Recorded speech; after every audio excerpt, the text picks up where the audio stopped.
welcome. Perimenopause, fatigue, why rest isn't fixing it. Come on in, everyone. Hello, beautiful women. It's so nice to have you here. While I'm waiting, I'll introduce myself. Hello, everyone. My name's Tori Vallon. I'm a women's integrative nutrition and lifestyle coach.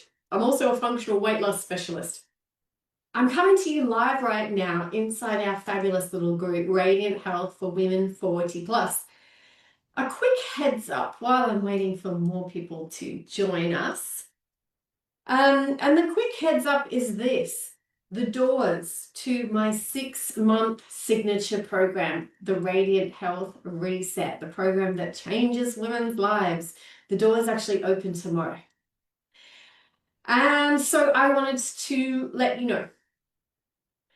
I will talk a little bit more about this at the end, but I just wanted to put it out there because we have a fast action bonus on offer for women who jump in early. It's a very exciting bonus. You'll have to contact me if you want to learn a little bit more about what that is. But this is the window to jump in. Anyway, I'll share the details at the end, so stick around. Let's get straight into today's training. If this is your very first time here joining me with one of my trainings, I would love you to comment. Let me know you're a new person, and then I can welcome you into my world. That would be so nice. Here we are. So, perimenopause fatigue. Why rest is not fixing this problem. So that I want to talk about is type of this. And this is rest isn't going to fix your fatigue. You know, for a lot of you guys who've been told, well, you just need more sleep, and, you know, why don't you just take the weekend off, or if you go to bed a little bit earlier, maybe you're just burning the candle at both ends, slow down, you'll be fine. But there's something in you that knows there's more to it than this. And maybe you tried all of those things. You tried going to bed 9 p.m. every single night, you took time off work, you cleared the calendar, you said no to lots of things, you developed great boundaries, and then the fatigue was still there in spite of everything that you tried. So the thing is, maybe like conventional fatigue, the kind of fatigue that results from having a bit of a busy week, or a bit of a 1 or 2 late nights, or a bit of jet lag, a stressful month, that kind of fatigue does respond to rest. You have a couple of good sleeps and then you bounce straight back. That's not the kind of fatigue we're talking about today. We're talking about a different type of fatigue. We're talking about unrelenting fatigue. It is chronic, the kind that doesn't respond to rest at all. You could sleep 9 hours a night and still wake up very depleted. You could take a off and not feel rest and rest and rest and rest. It all doesn't move on your levels. So that right there is a clinical signal. It means the source of your fatigue is physiological. This is not just like a little sleep debt. This is not just like, oh, maybe she's a little bit lazy, or this is just what happens when you get older. No, I want every woman who's watching this right now to understand rest cannot fix what is being driven by dysfunction in your body. Let me say that again. Rest can't fix what active dysfunction in your body is driving. So if the energy isn't even being produced in the first place, then no amount of rest can manufacture that energy. You're not under-rested. You're under-resourced. You don't have enough resources to create the energy. So I would like to hear from you now. If you're someone who has tried to just sleep your way out of this and it hasn't worked, I want you to give me a little heart emoji in the comments, or I want you to give me a thumbs up and let me know that's you. Maybe a little heart. If you've tried to sleep your way out of fatigue and it didn't work, heart emojis. There are 4 drivers of perimenopausal fatigue. And we don't really talk about them because they're not well understood, but let's talk about them now because I understand them very well. So you might say, well, if it's not rest that I need, then what is going on? What do I need? Well, the 4 primary drivers behind this kind of fatigue that most women are not told anything about, let's walk through each one. So the first driver, HPATG axis dysregulation. Don't worry too much about the technical terms for things, the acronyms you don't understand. HPATG axis is our hypothalamic pituitary adrenal thyroid gonadula axis, the axis that orchestrates all of the hormonal responses and communication in the body. In plain language, it's just a system in your body that governs your energy, your stress response, your resilience. So for women who have been pushing through for years and juggling everything and really largely running on adrenaline, holding it all together, that system gets depleted and dysregulated. It effectively kind of gets skewed, it gets tipped. And then your adrenal output isn't matching anymore what life is asking of you.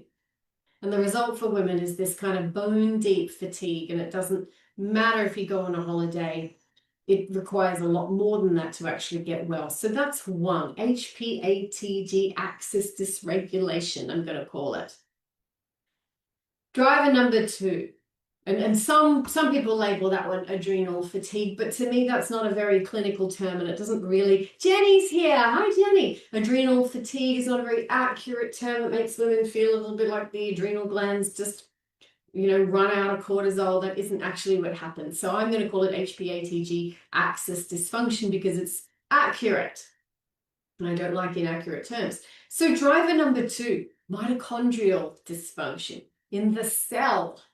So your mitochondria are your little energy factories. They're inside every little cell inside your body, and they take the food that you eat and they turn it to ATP, which is the energy currency that your body runs on. Now, when your mitochondria are underperforming, why might they underperform? Maybe because of nutrient depletion, maybe because your cells are inflamed, maybe because of chronic stress on your body. Then your cells can't make enough energy. And it doesn't matter how much you rest. The energy factory isn't going to work. More rest doesn't make the energy factory work because they don't have the raw materials to make what they need to make. Driver number three, thyroid underperformance.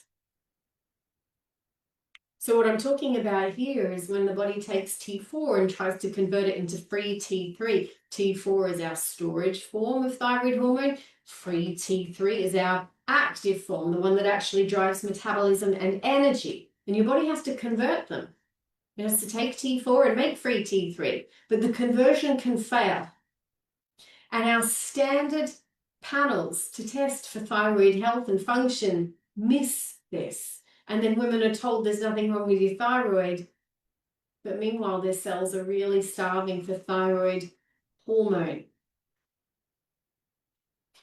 And this is very underdiagnosed of perimenopause fatigue.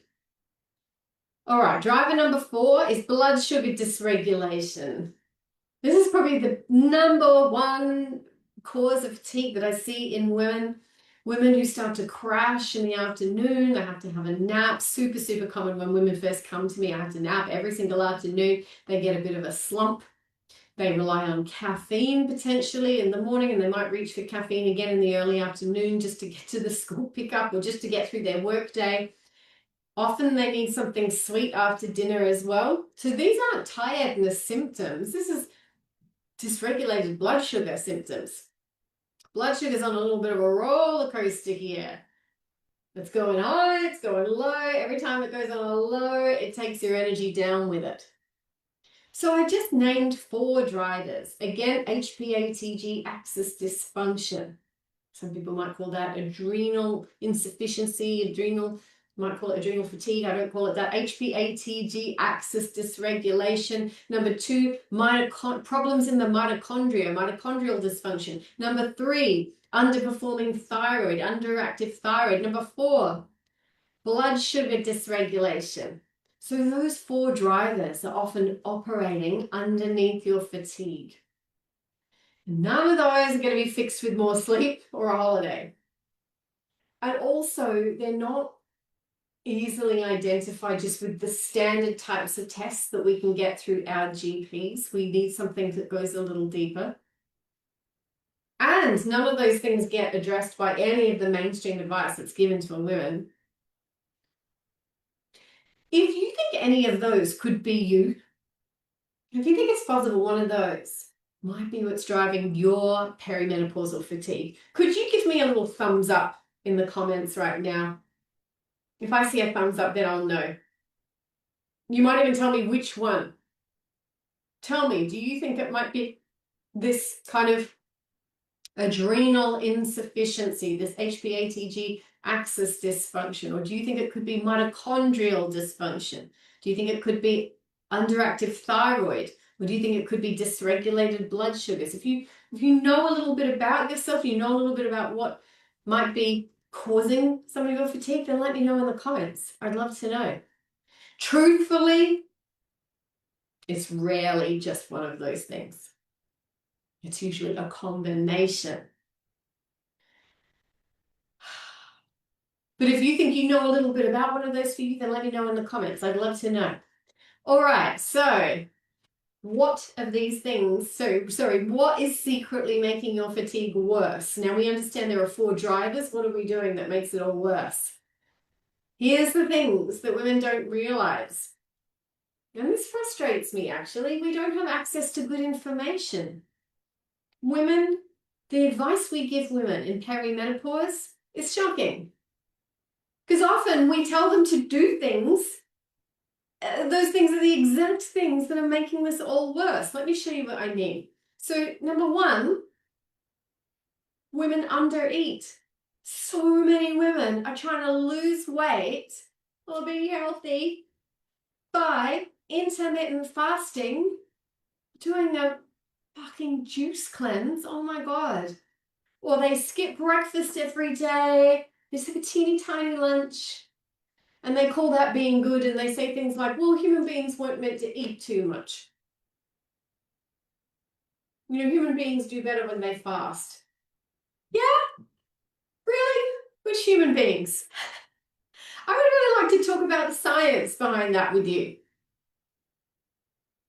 Let me tell you what your body does in response to this intermittent fasting and this eating less and less and less. It downregulates your energy output because you're signaling famine to your body.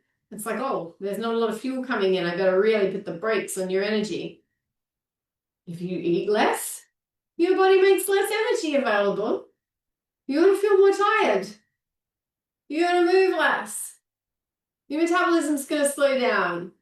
You can't starve an already depleted system into feeling better. I've got so much I can say about that. Anyway, number 2, chronic exercise when you already have an adrenal insufficiency problem going on.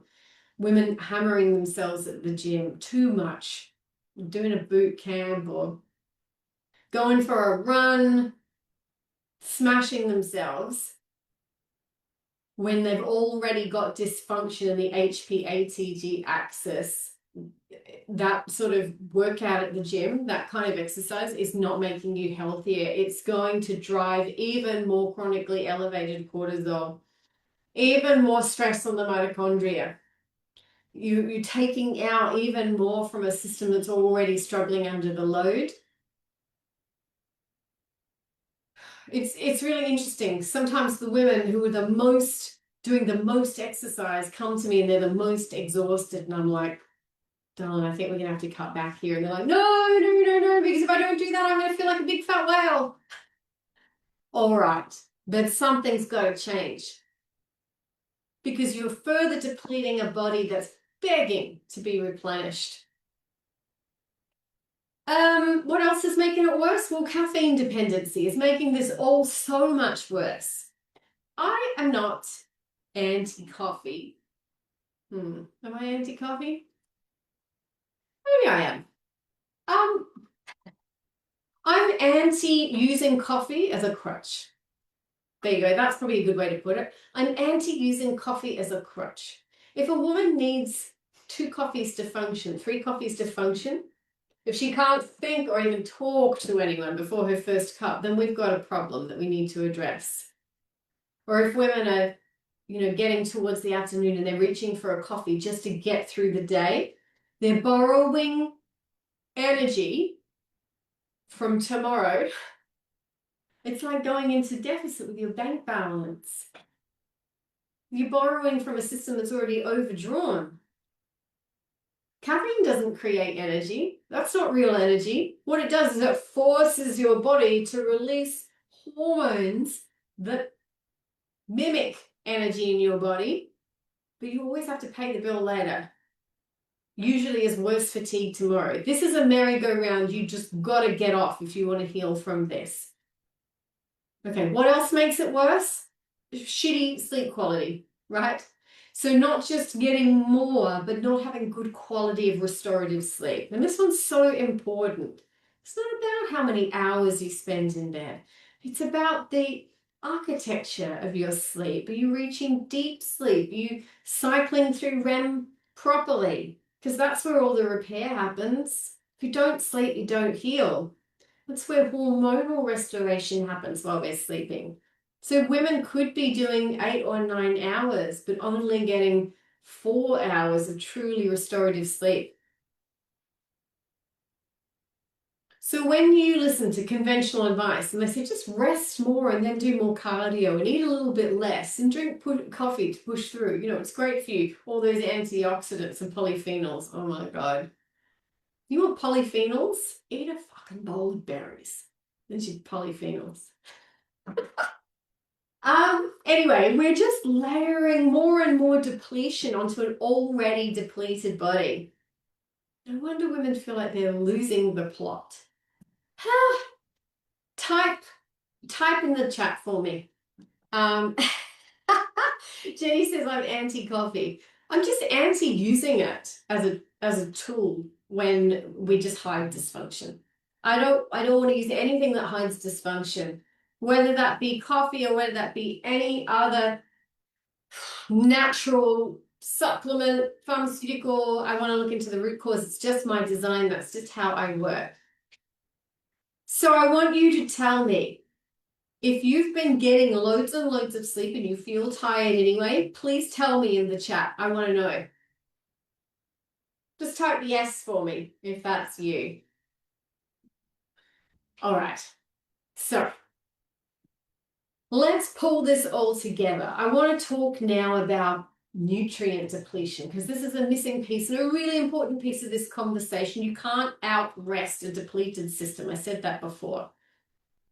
Because all of those systems that I talked about, the adrenal glandular system, the mitochondria, the energy factories in your cells, your thyroid and your body's thyroid function, your blood sugar regulation, all of those are running on raw materials, right?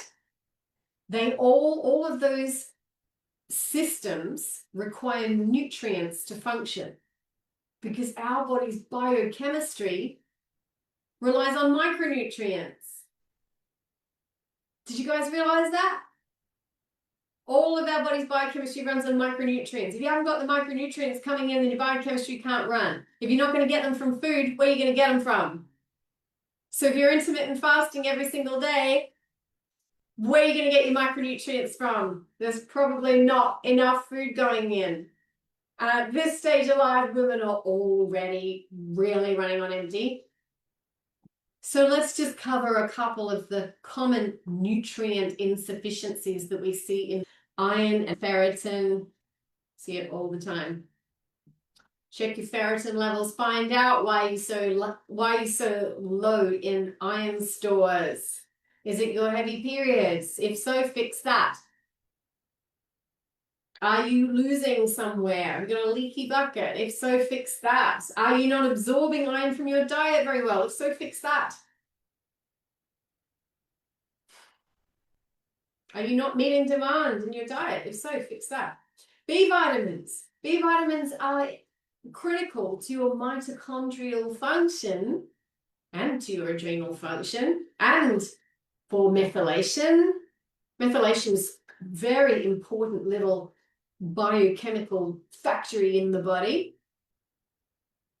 And it's imperative to energy production and repairing our cells. So many things in the body.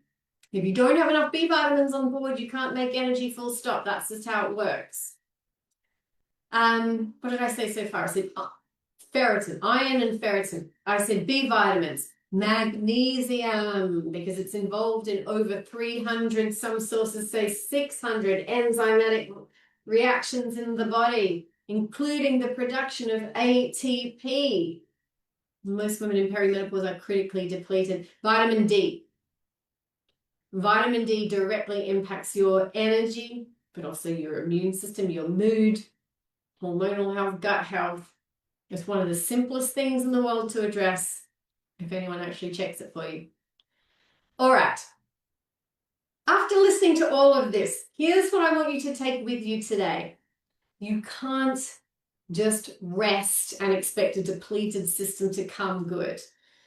12 hours won't do it. 24 hours won't do it. It's not going to work. Because if your iron is rock bottom and your B vitamins are tanked, there's no magnesium on board, and your vitamin D levels are very, very low, you're going to wake up exhausted because the raw materials for energy production are not there. Are not there. No lettuce, no salad. Yes, Jenny says this also happens with gastric surgery and GLP-1 injections. Bingo! That's right. If you get a band, then you can't fit much in, right? Not enough food going in. GLP-1 injections, they're going to down-regulate your ghrelin so you don't feel hungry, and then you don't eat, and then you don't get the micronutrients your body needs. Yeah, it's a big problem. I agree with you, Jenny. Me and you, we think alike. Jenny's doing Radiant Health Reset with me, and we're really on the same page about this sort of stuff. So, what I want you to take away from today, fatigue isn't going to get fixed. This unrelenting fatigue isn't going to get fixed with rest because it's a resources problem. It's a dysfunction problem. There are multiple systems in your body that are under-resourced at the same time, and I call that multi-system functional imbalances. A long way of saying we've got a couple of systems in the body and they're not functioning well. And your body's doing the only thing it knows how to do, and that is slowing you down so it doesn't completely collapse and succumb to disease. So the fatigue that you feel is a message. This is not a forever thing that you have to live with. It's a message, it's a signal. The systems in your body are needing support. The good news is when you address the drivers, the adrenal glands, the mitochondria, thyroid health, blood sugar, nutrient deficiencies, then your energy comes back, often faster than women expect. Not in months, sometimes within a couple of weeks, and sometimes even sooner than that. Because your body wants to function.